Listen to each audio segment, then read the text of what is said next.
Actually, meditation is a certain kind of habit. According to Buddhism,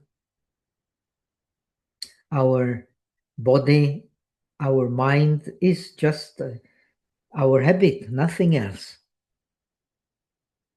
And by meditating and by doing good deeds, we are improving our habits and making the bad habits weaker.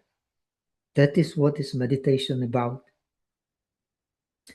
That's why in English they say meditation, but in Sanskrit, also in Chinese, Vietnamese, must be the same. The meditation means cultivation, shu. Shu means to cultivate. We have to cultivate the habit of concentration.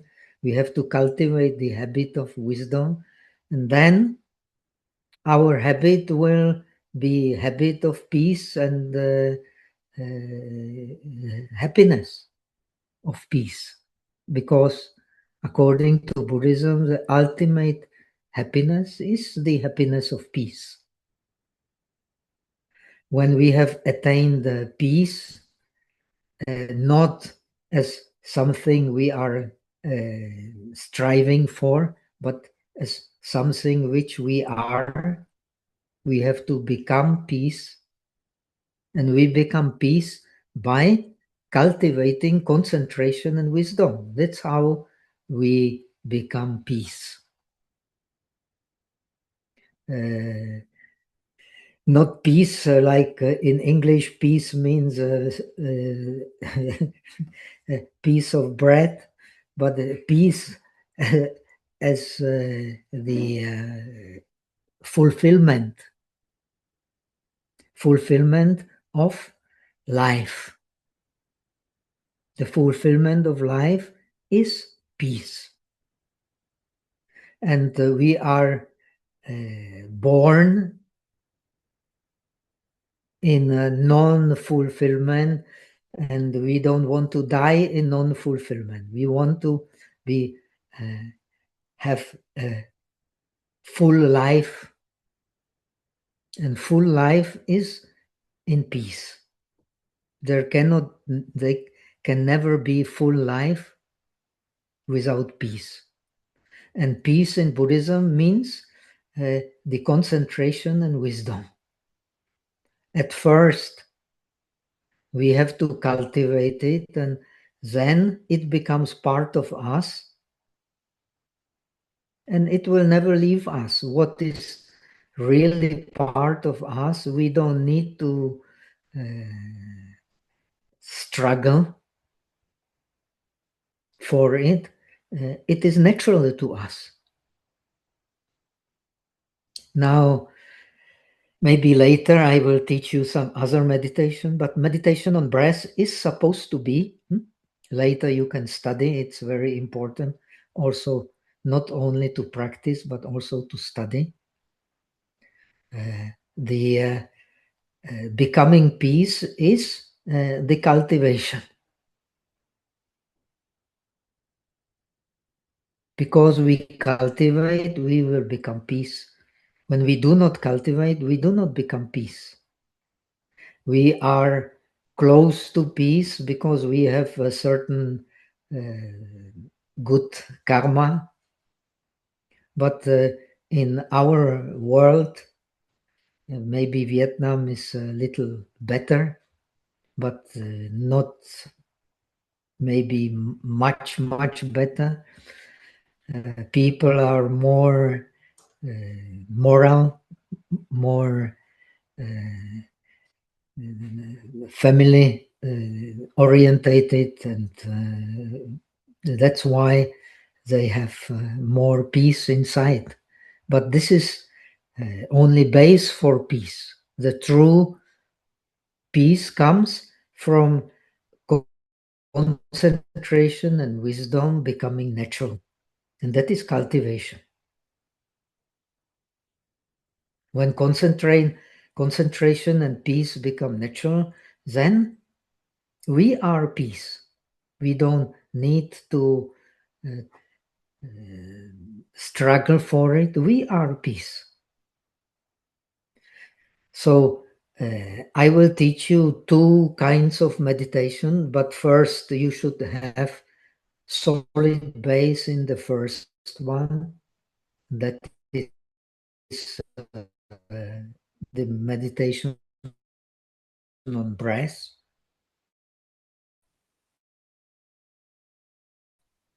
The aim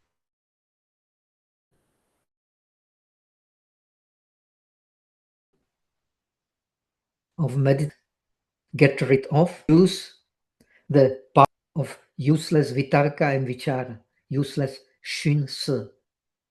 Most of the time, we are wasting our energy and wasting our body by thinking things that are not beneficial for us. That is why we become frustrated, because we think about things that are not beneficial, don't help us to have better life, don't help us to be more concentrated, don't help us to be wiser. And this meditation on breath is precisely the meditation, the aim of which is to reduce and ultimately to make the useless thinking something which has no hold in our mind. So that as soon as it comes, we discover it and discard it. When you succeed in meditation on the breath, you will be able to do it. When the useless thinking comes, you pay your attention to the breath, and because of your previous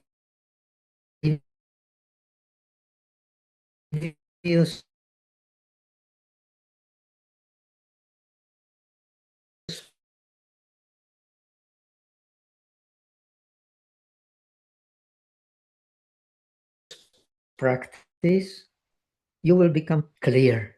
The mind becomes clear, concentrated, and your mind becomes more clear. The activities you do, you can do much better. And if your aim is the liberation from suffering, then you can do the job of liberating from suffering much better, because you have the base, concentration and wisdom. So the meditation on breath, according to the Anapana Sutra, has the job of mastering concentration and mastering wisdom. It has both the shamatha and vipassana. It is some meditations only suitable for shamatha, some meditation suitable for vipassana, but the breath suitable for mastering both shamatha and vipassana. So in the Chinese tradition and Vietnamese tradition, the meditation on breath has 6 steps. These 6 steps, the peculiarity of Chinese tradition as opposed to Pali is you should not separate them. They are one process, not a different process. But they become one process, as in the Vietnamese tradition, in Chinese tradition, like Tien Thai, Mr. The Master Zhi tradition. The aim of meditation on the breath is to connect and also the mind-only tradition, the Tibetan tradition. The aim of meditation on the breath is to connect shamatha and vipassana into one practice. They are not two different practices, they are one practice. But unless our experience is has a solid foundation, they will not be one practice. Always first is shamatha, then comes vipassana. But when shamatha has a solid base, when the one-pointedness of mind becomes natural, then you can scriptures like two wheels of a same chariot, two wheels of the same chariot. If one wheel is not moving in harmony with another wheel, then the chariot you will never feel comfortable.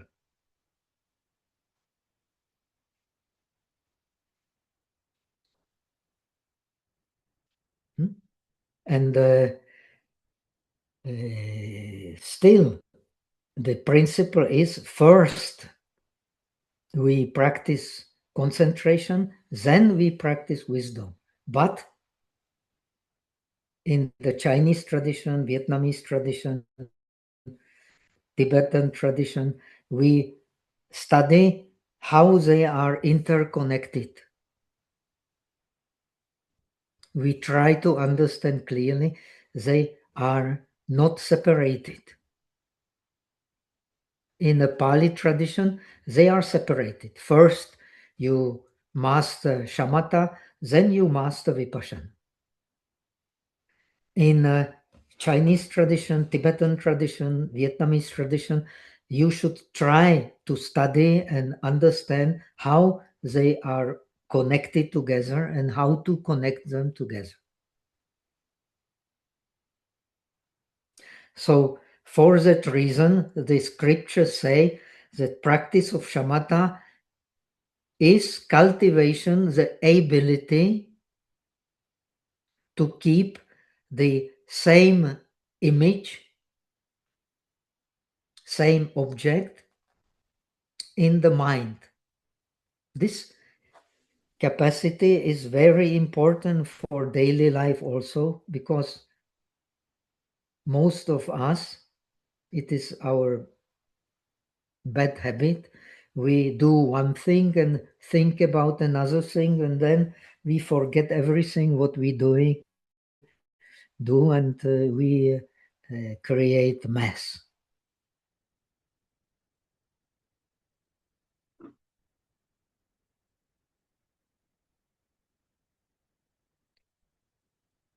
So in order to keep the same image in the mind, the same object in the mind, and without too much struggle, it should become natural. Your weapon, your tool is sati, mindfulness. So you are cultivating this meditation on the breath is called the mindfulness of in-breath and out-breath. So the emphasis in meditation on the breath is on mindfulness. We study meditation on the breath because we want to get the habit of mindfulness. Now, in modern psychology, mindfulness is also a kind of psychological training, which is very important. But in Buddhist tradition, this training in mindfulness is connected with a moral training. This is different from modern psychology. We have respect for ourselves and we have fear of creating trouble for others.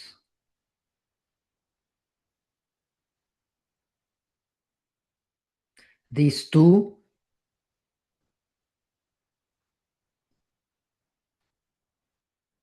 is the base for morality, which is the practice of mindfulness. That is why when we continue learning, I will teach you eventually the meditation on metta, on love. When you combine the meditation on love with the meditation on the breath, then you have the solid base for good habits, cultivation of good habits. And good habits is openness, which is privilege of practice of love. And this openness brings respect for oneself and the fear of causing trouble for others, doing evil to others. And then the meditation on breath, as we have said, is to protect the mind from useless thinking. When we are familiar with meditation on the breath, we protect the mind from useless thinking.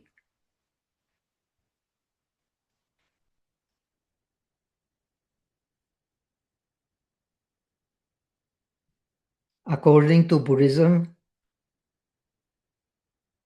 the source of all bad karma is precisely the useless thinking, harmful thinking. When we have thinking which is harmful,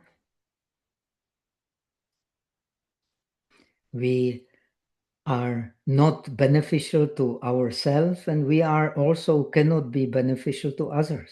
Impossible.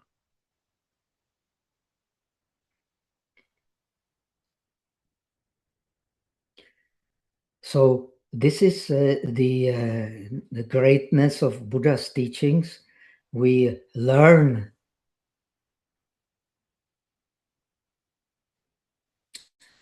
to be beneficial to oneself and to the others equally. And for that, we need mindfulness, not to indulge in useless thinking and to open the heart. Not to indulge in useless thinking, meditation on the breath. Open the heart, meditation on love.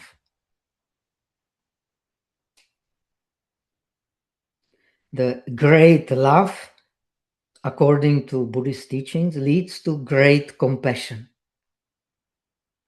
And only when we have great love and great compassion, we can enter the bodhisattva path. If we don't have great love and great compassion, we cannot enter the bodhisattva path. We can only know what is beneficial for ourselves, but we cannot learn in depth what is beneficial for others. Because we are only concerned with our own mind mostly, not with studying the minds of others.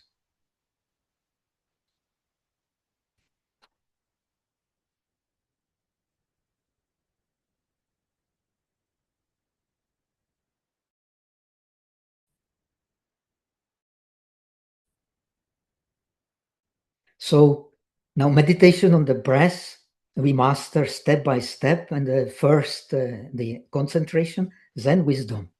And concentration and wisdom, they are not two separate practices. We learn from the beginning in Chinese tradition, in Tibetan tradition, in Vietnamese tradition. They are not separated. We practice concentration to merge it with wisdom.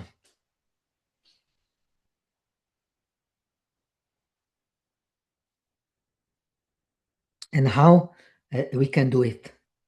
We can only do it when we have solid base in mindfulness.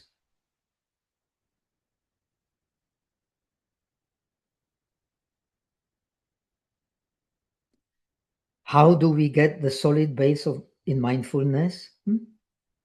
By understanding how the concentration on the breath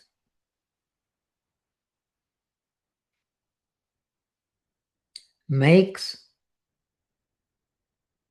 the quality of breathing different.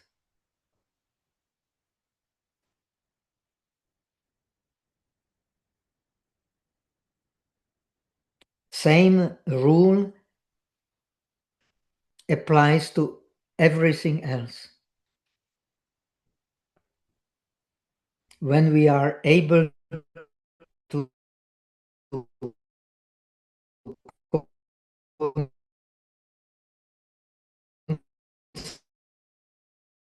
concentrate object of attention, that object of attention will become clear and subtle. We can use a subtle mind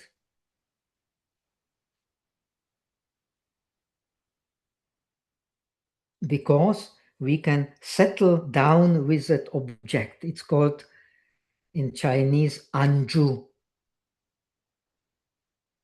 The attention has to be settled on the object, not wavering. Settle on the object. When the attention is settled on the object, it means you have mindfulness. When the attention is not settled on the object, like now you're listening to my talk, if you're thinking about something else, that means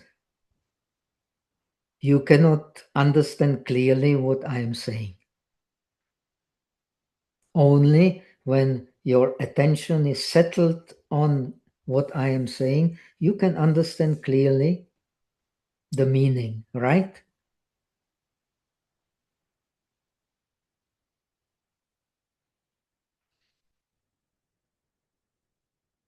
So that's how the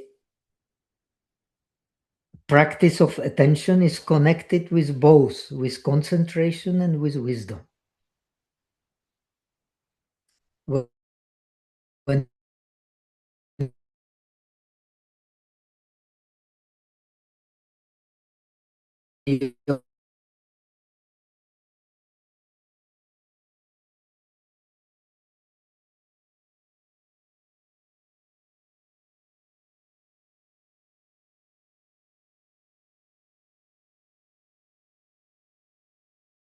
your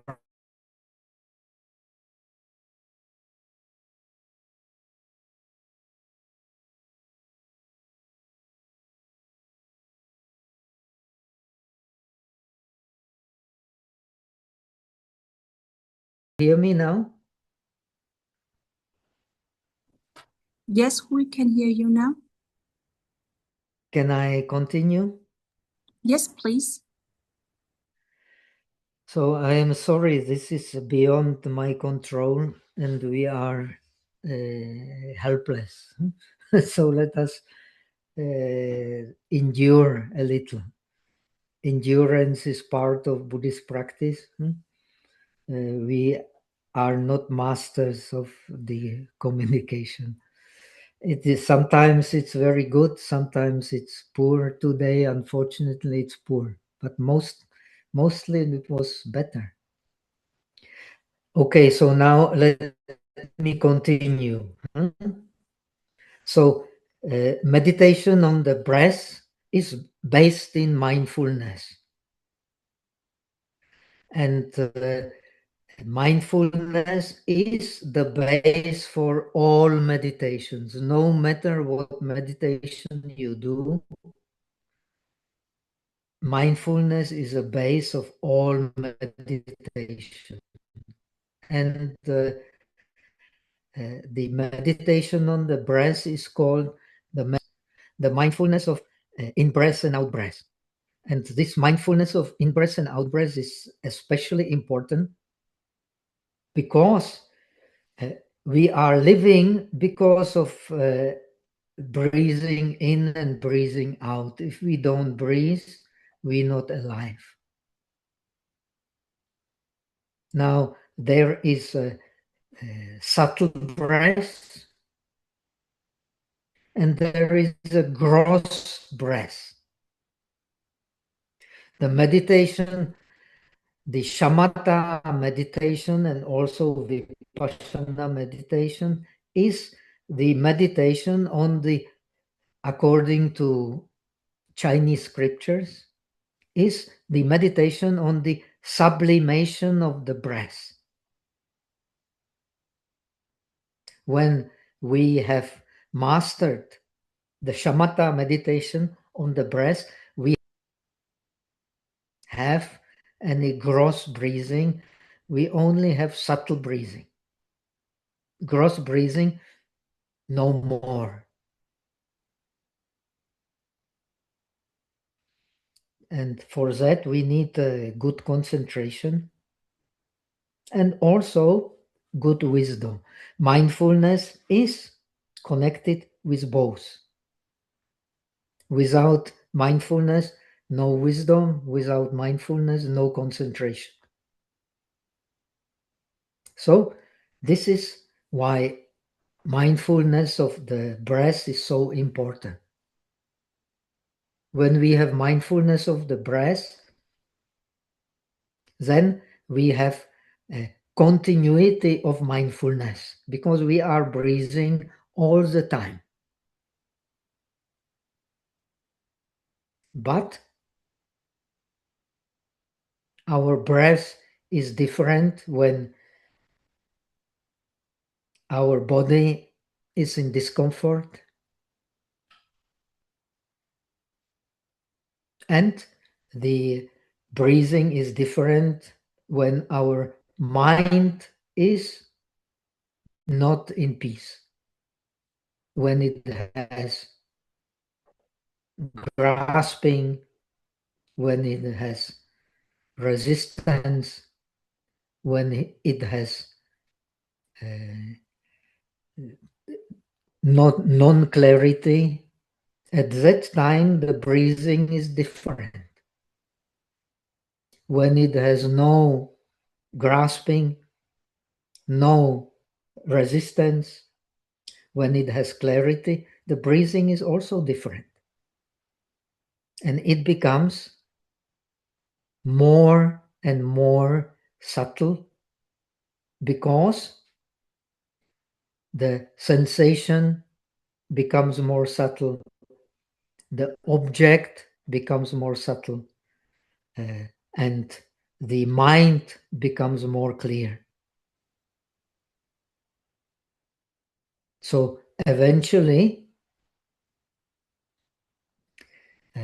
we are in a very pleasant, happy state, just breathing in and breathing out, because our mind is clear, sensation is pleasant, sensation is subtle, and object is also subtle. So we become, so to say, fulfilled with what we're doing, just breathing in and breathing out. We don't need any effort to breathe in and breathe out. It happens automatically. When we make an effort, it means we have not stable attention, we have not stable sati. And when we have not stable sati, we cannot have stable mind. Impossible. What makes the mind stable is a stable sati. That's why sati literally means memory. We have to have clear memory of the object of our attention. When we don't have clear memory of the object of our attention, we are wasting our time, because according to Anapana Sutra, we are not practicing meditation on the breath. So the Buddha want to encourage us to put effort into making the breathing clear object, so that the mind becomes clear, sensations become clear, perceptions become clear. So we are fulfilled with what we're doing. When we can do it on the breath, we can learn to do it on other objects of attention. If we can't do it on the breath, then we will have great difficulty in doing it on other objects. Even most familiar objects like our work, our family affairs, and so on, we will not understand clearly, we will not experience clearly.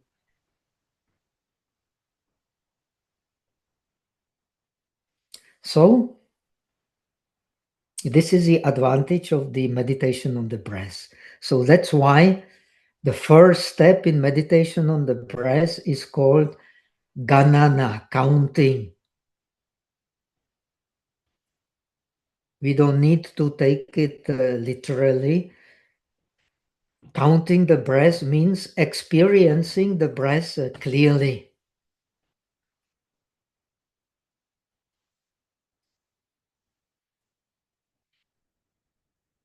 When we experience the breath clearly, our mind does not go to other objects. If we do not experience the breath clearly, our mind will be concerned with other objects.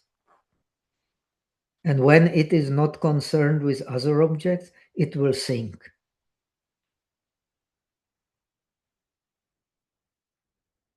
So we are the victims of the thought which is not beneficial.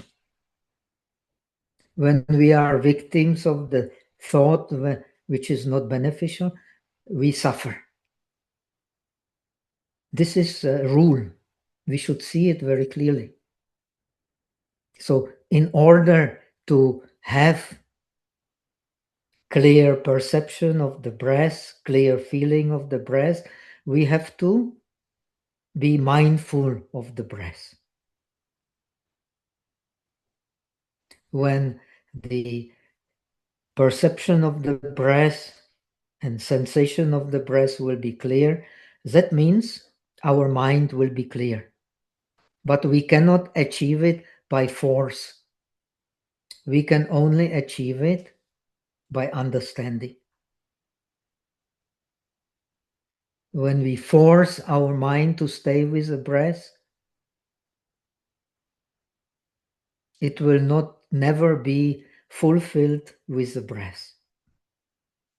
We can only make the mind fulfilled with the breath when we are counting and when we are remembering the breath, not by force, but by the habit of maintaining a clear object and clear mind and clear perception.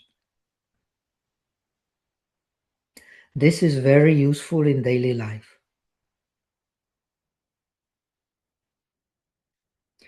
The next step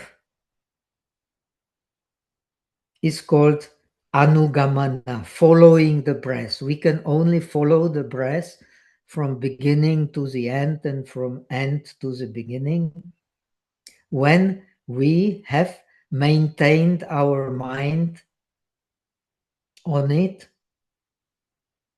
not by force, but by mindfulness. So your job studying meditation is to learn to maintain your mind on the object of attention, not by force, but by mindfulness. When you do it with mindfulness, you can relax. When you do it by force, you cannot relax.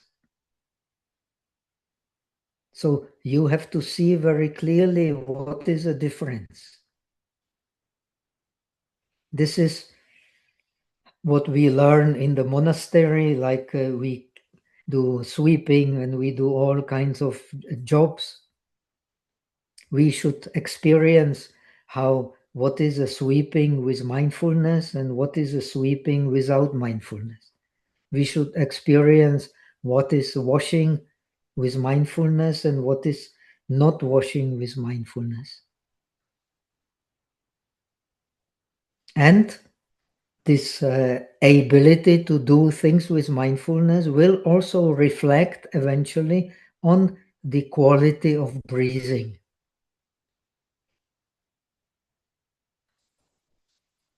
Remember, even speaking is breathing. We cannot speak when we are not breathing.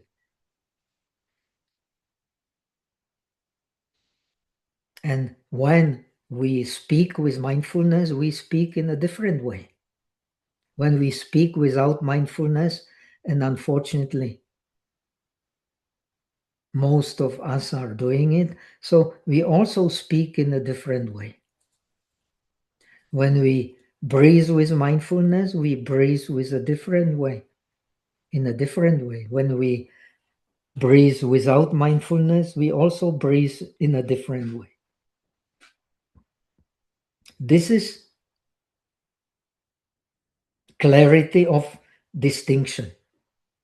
Mindfulness brings a clarity of distinction. And the clarity of distinction is wisdom. That's why Abhidharma Kosha, the Chinese tradition, says the practice of mindfulness is rooted in wisdom. The Pali tradition says it's rooted in concentration. Both are right. Wisdom and concentration, when the mindfulness is established, come together. And mindfulness will teach us doing things in an efficient way, in a subtle way.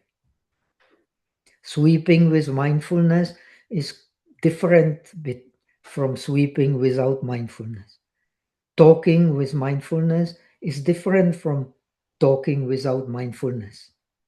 Now I am talking to you and my words become clear even without thinking because I concentrate on what I am saying.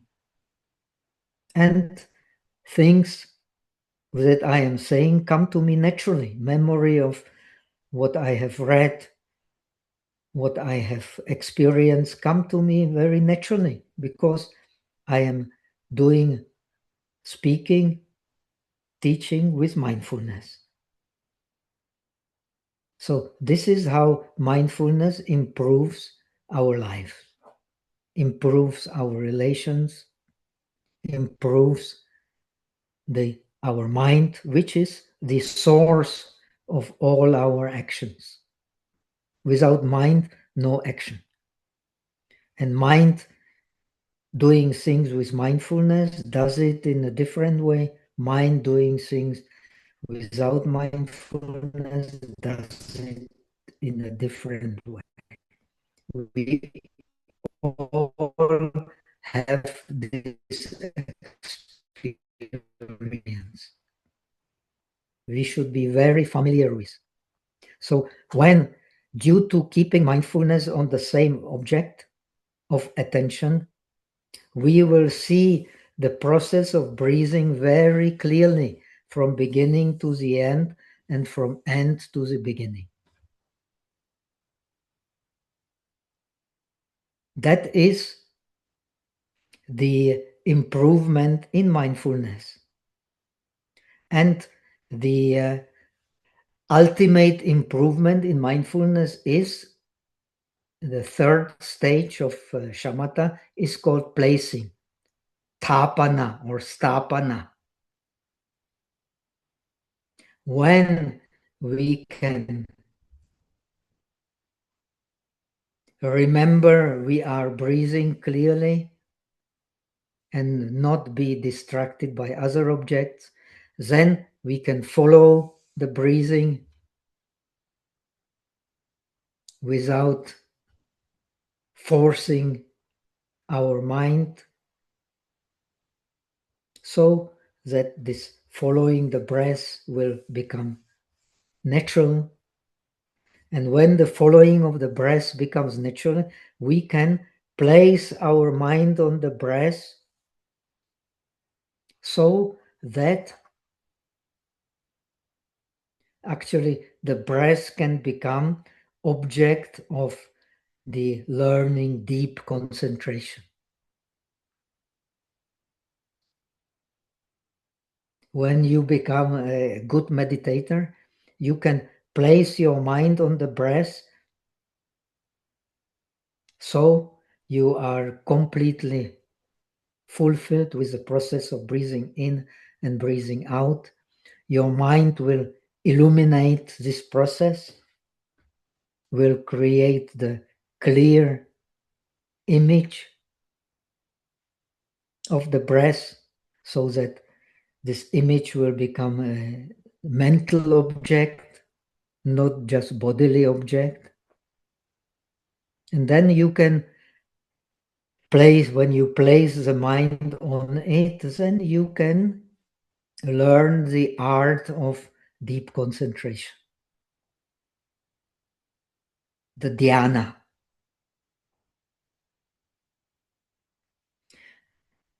In the Pali tradition, in the tradition of the disciples, which is very, very useful, the training in concentration is a training in the deeper stages of absorption in the mental object. The object of deep concentration is always a mental object, because the touch of the object of the five senses is a gross touch. Only the touch of mind with a mental object is the subtle touch. And when we have subtle touch, the mind can settle down. Anju, tapana. When it settles down, it does not move. And when it does not move, then the movement becomes something which is unnatural. So you don't follow it. It comes and immediately disappears. So this is how you become eventually, step by step, master of concentration.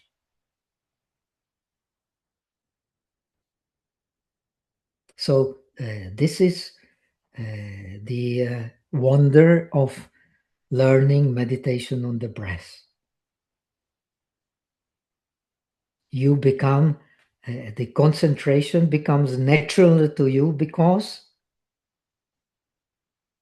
you have had a training in mindfulness, which enables you to follow each and every in-breath and out-breath clearly. And when you can follow each and every in-breath and out-breath clearly, the breath will become a mental object. Your mind will illumine the breath. The mind has the ability to illumine the object. Actually, it is doing that thing all the time. Without mind illumining the object, we cannot see anything, we cannot hear anything. But here we can experience this mind illumining the object step by step, clearly. Even with the closed eyes, the object in breath and out breath will stay clear. Even with not paying attention to the bodily sensations, the object of in-breath and out-breath will become clear. The mind cannot be occupied with other objects, so it settles down in peace. And when the mind settles down in peace, you can let it go. If the mind does not settle down in peace, you cannot let it go. Impossible.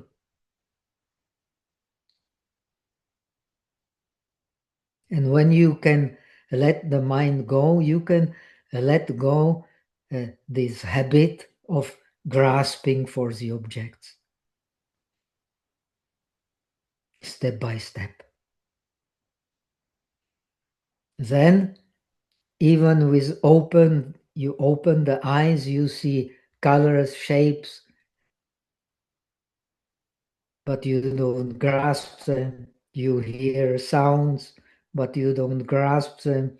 You have pleasant and unpleasant sensations in the body. You do not grasp them. Then you can learn the Buddhist wisdom. Letting go, grasping. There is no, according to Buddhism, there is no other medicine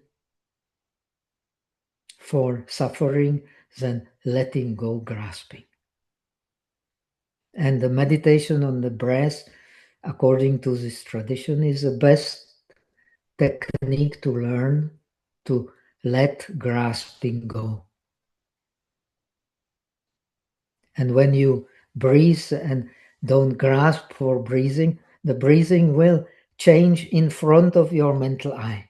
It will become more and more subtle, finally so subtle that it doesn't exist anymore in the nostrils. You can only feel it inside the body.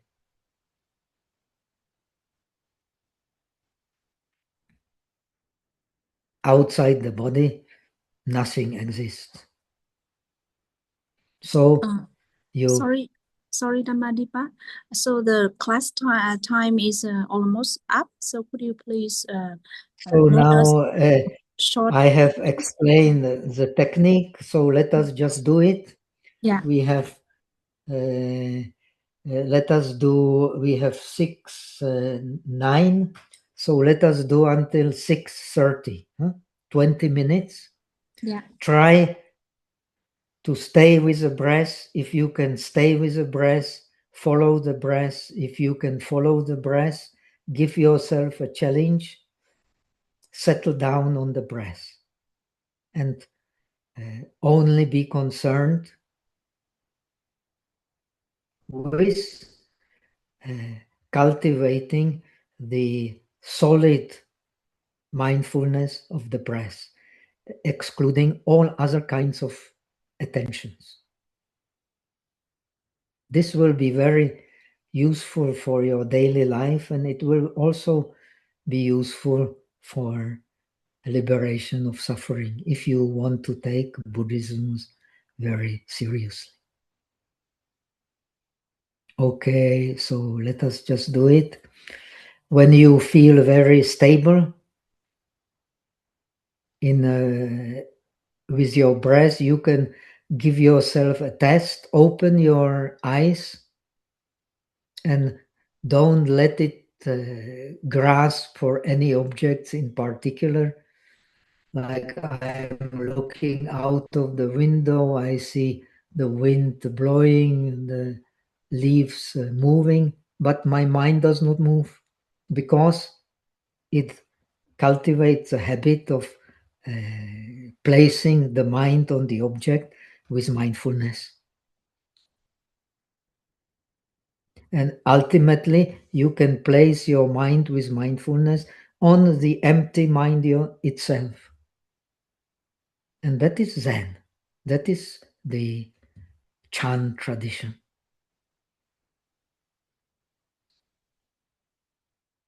Okay, so let us just do it. Adopt a stable posture of the body. Support your body with your limbs, feet, and hands. Straighten the spine.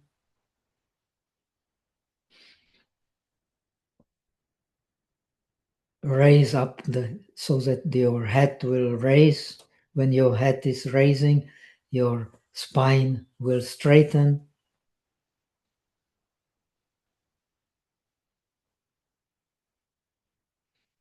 I am looking down before because I want to see what's going on. Now I don't look at the screen. I just keep my limbs straightening my spine. I put my tongue behind the upper teeth.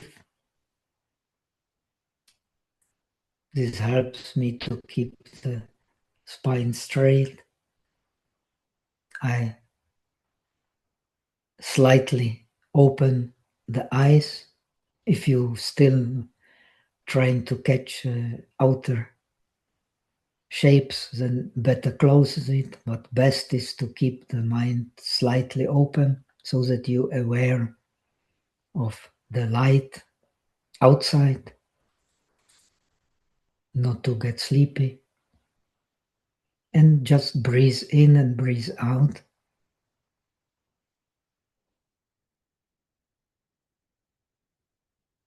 And relax without feeling sleepy, without paying attention to other objects. Just be fully present in breathing in and breathing out. This is mindfulness of breathing.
So we slowly start relaxing, going out of concentration. Pay attention to the mind, how it is different when you meditate, how it is different when you don't meditate, and see that is meditation natural, or do you have to force yourself for meditation? You want the meditation to become natural. That is the aim. So that the post meditation and meditation don't make like the abrupt change, but like a smooth process, so that we can use the mindfulness eventually more and more in a natural way. Only the concentration is different in the state of deep concentration, and it's different in daily life, but the mindfulness remains the same. That is a training in meditation, in mindfulness of the breath. So let us do transference of merit. I will do a little bit in Pali, then we do the short version. Eta vata chaamehi sampatam punya sampadam sabbe deva anumodantu sabba sampati siddhya. Eta vata chaamehi sampatam punya sampadam sabbe bhuta anumodantu sabba sampati siddhya. Eta vata chaamehi sampatam punya sampadam sabbe satta anumodantu sabba sampati siddhya. Aka satta chabumata deva naga mahidika punyantang anumoditva chiramarakantu loka sasana. Aka satta chabumata deva naga mahidika punyantang anumoditva chiramarakantu desana. Aka satta chabumata deva naga mahidika punyantang anumoditva chiramarakantu tumampara. Devo vasatu kalen sasa sampati hetucha pito bhavatu lokocha raja bhavatu dhammiko. May the merits of this today's practice spread to all beings so that we attain a state of perfection. Om Mitobo. So that much for today, and see you next week. Okay. Thank you. Have a nice week and take care.